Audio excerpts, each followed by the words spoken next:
अब तीसरी बात है दक्षिणा। दक्षिणा किसे कहते हैं? दान तो आपने किसी भी ब्राह्मण को दे दिया, उसने कुछ नहीं किया, आपने दिया।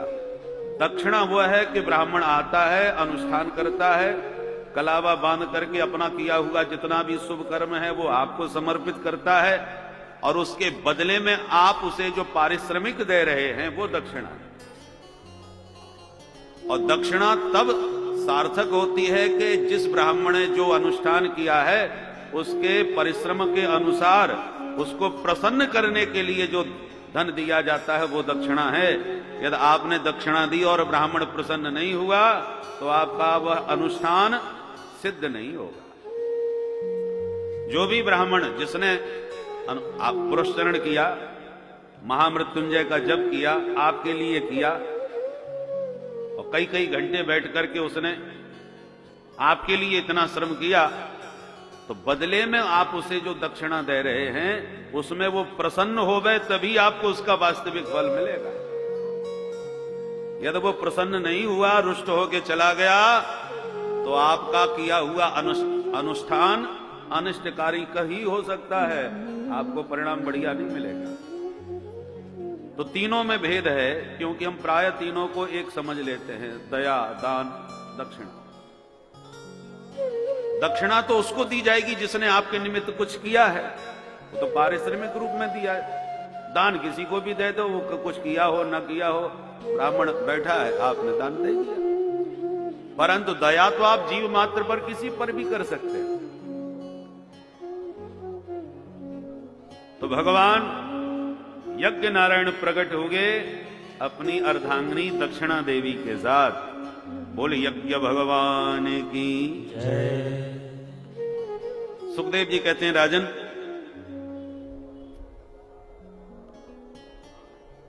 माता देवहूति से जो 9 पुत्रियां हुई थी, उन 9 पुत्रियों में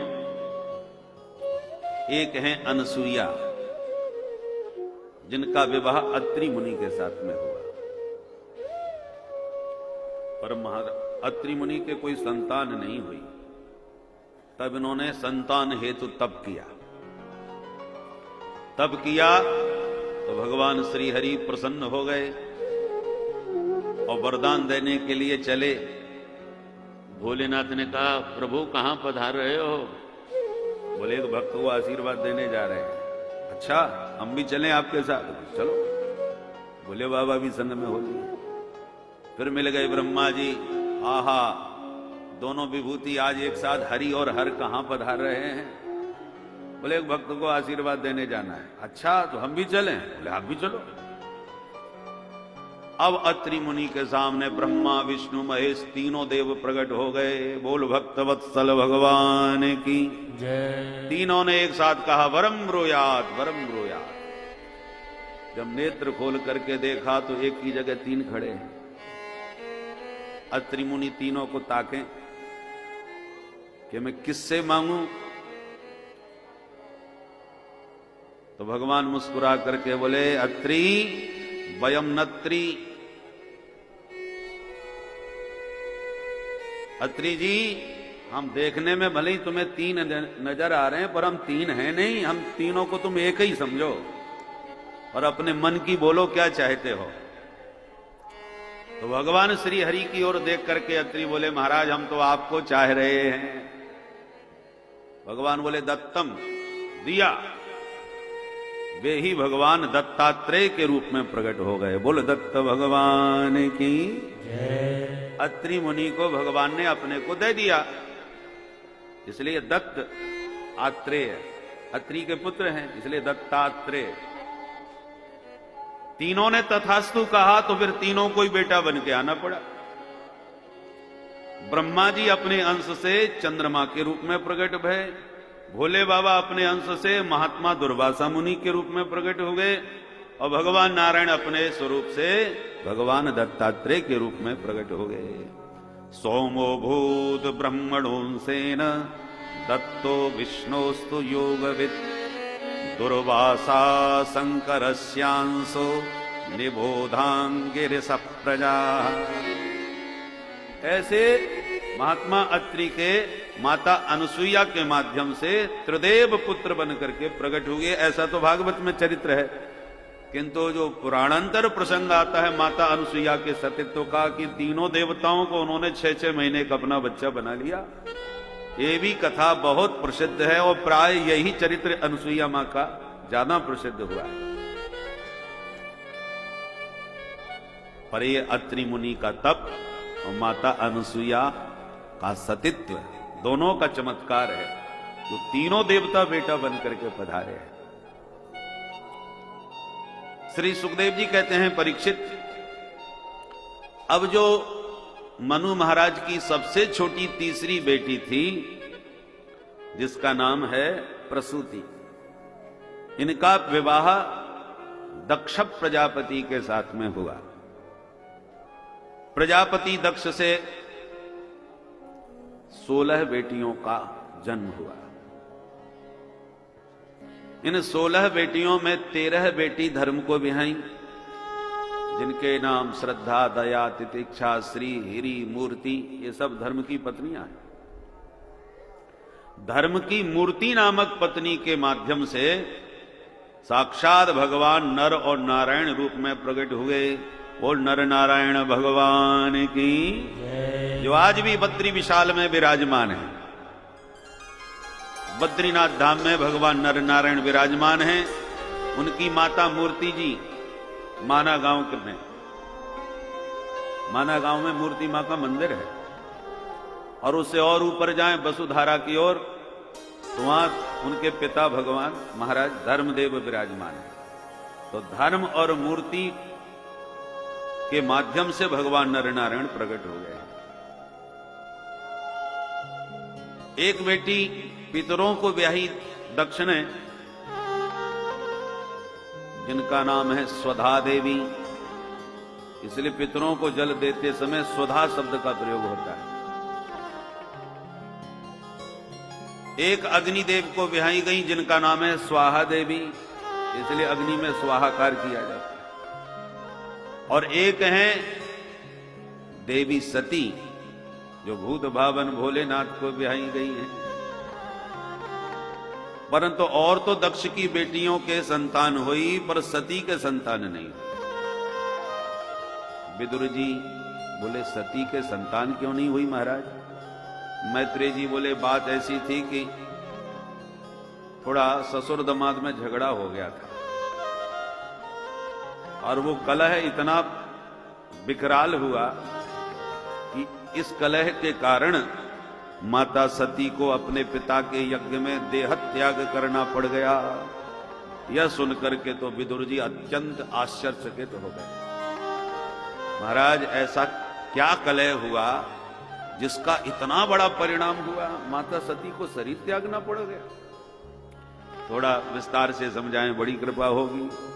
मैत्रेय जी कहते, तो सुनो विदुर जी। जिस समय ब्रह्मा जी ने अपने पुत्र दक्ष को प्रजापति घोषित किया, तो दक्ष बड़े प्रसन्न हो गए। प्रजापति पद बहुत उच्च कोटि का पद होता है,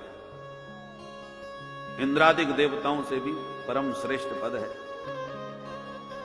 तो इतने जब कोई ऊंचे पद पर बैठता है तो भैया बंधु बांधव लोग उसका विशेष अभिनंदन स्वागत करते हैं। तो दक्ष को उच्च पद मिला तो बड़ा जोरदार उनका स्वागत समारोह हुआ, देव वृंदों के द्वारा, ऋषि वृंदों के द्वारा। बहुत विशाल आयोजन था। सारे महात्मा, समस्त देवता, यहां तक कि ब्रह्मा विष्णु महेश तक उपस्थित हुए उस स्वागत समारोह में। और जैसे उस सभा में दक्ष ने प्रवेश किया तो सभी ने खड़े होकर उनका अभिवादन किया, अभिनंदन किया। आइए आइए, पधारिए महाराज, स्वागत है आपका। पद जब मिलता है तो मद थोड़ा आ ही जाता है, कुर्सी में बड़ा नशा होता है। तो थोड़े से श्रीमद में भरे दक्ष ने प्रवेश किया। सभी को अपने स्वागत में हाथ जोड़ करके खड़े देखा तो बड़ा खुश हुआ। और 3 लोग बैठे नजर आए तो दक्ष का ध्यान गया कि ये कौन बैठे हैं। अभिमान का स्वरूप होता है कि हजारों लोग हाथ जोड़े हैं, उनको नहीं देखेगा। एक ने भी कहीं हाथ नहीं जोड़े तो उसे जरूर ताकेगा। ये कौन है जिसने हमारी तरफ हाथ नहीं जोड़े या हमको प्रणाम नहीं किया, नमस्कार नहीं किया, उसे जरूर ध्यान से देखता है। तो दक्ष के सामने सभी खड़े थे, उन पर नहीं ध्यान गया, ध्यान उन पर गया जो खड़े नहीं हुए।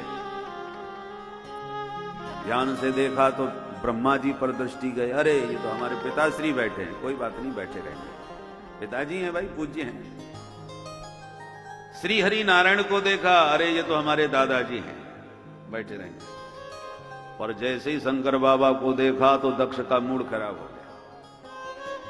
ये शंकर कैसे बैठा है, ये तो मेरा दामाद है, अपनी बेटी सती मैंने ब्याही है तो इससे मेरा पद ऊंचा हुआ, मैं ससुर हूं, ये दामाद है, मेरा पद ऊंचा है, तो इसे तो खड़े होकर दंडवत करना चाहिए था।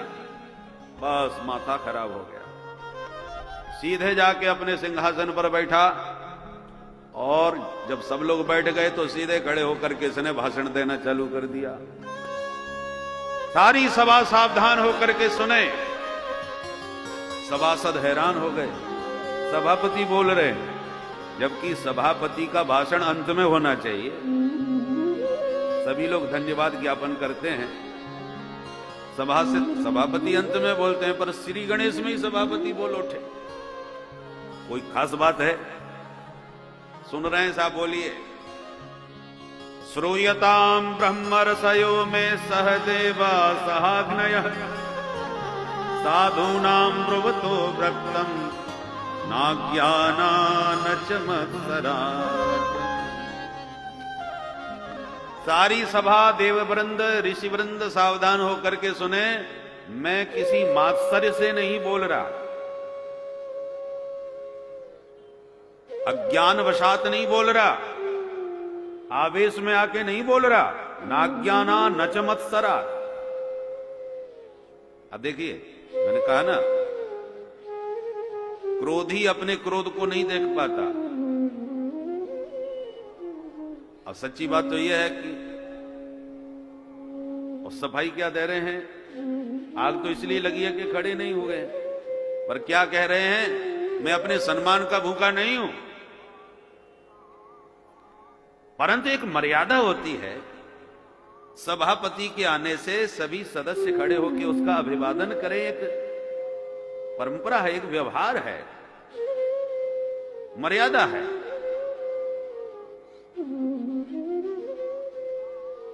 एक भी सभ्य समाज में असभ्य व्यक्ति आके जब बैठ जाता है तो सारी सभा की गरिमा गिर जाती है। अब सब लोग बड़े चक्कर में पड़ गए, ये किसके बारे में कह रहे हैं भाई?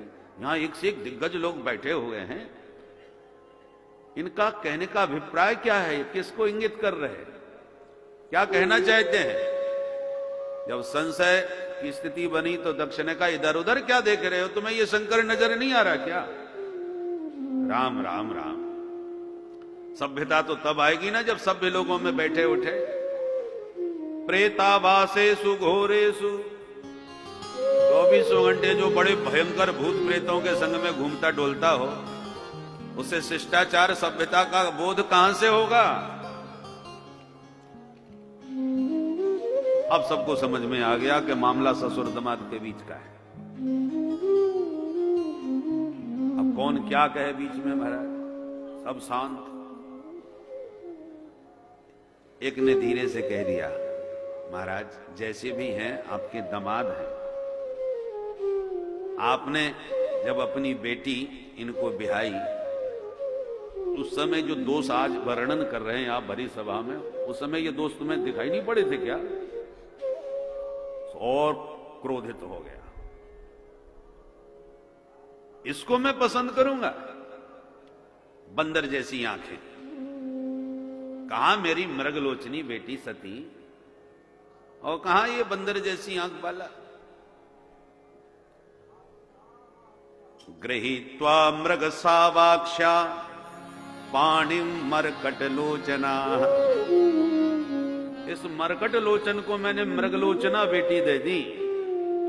मेरी बिल्कुल इच्छा नहीं थी, पर हमारे पिताश्री बैठे हैं, पूछिए इनको, पिता ब्रह्मा जी के वचन का सम्मान रखने के लिए मुझे इसको बेटी देनी पड़ी, ये तो मुझे बिल्कुल पसंद नहीं है।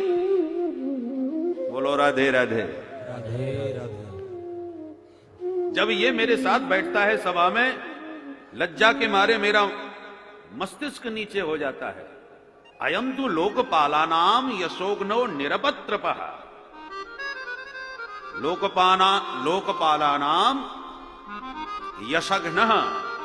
हम लोकपालों के बीच में जब ये हमारे साथ बैठता है, हमारा सारा यश कीर्ति धूमिल हो जाती है। इसके साथ बैठने से हमारा माथा झुक जाता है। परिचय तो मैं दूं क्या, कैसे कहूं कि ये हमारे दामाद साहब, पहनने ओढ़ने का कोई ढंग नहीं है, चिता की भस्म लगाए घूम रहा है। ऐसी निंदा करी महाराज, ऐसी गालियां दी, इतना अपमान किया, पर धन्य है भोलेनाथ। विकारोपि श्लाघ्य। जो संत हैं वो इनके विकारों की भी महिमा वर्णन करते हैं। जहर पीना कोई अच्छा काम नहीं है, पर भोले बाबा विषपान करते हैं तो सबके परम पूज्य हो जाते हैं। अमृत पीने वाले देवता देवता ही बन के रह गए, विषपान करने वाले महादेव बन गए। सुधा पान करने वाले देव और विषपान करने वाले महादेव। परंतु प्रशंसक और निंदक दोनों ही अंधे होते हैं। प्रशंसक को दोष कभी नहीं दिखता, निंदक को कोई गुण कभी नजर नहीं आता। वो गुण में भी असूया भाव के कारण दोषों का आरोपण कर लेता है। जब कोई अच्छा गुण है उसमें भी दोषारोपण करना, इसका नाम असूया है।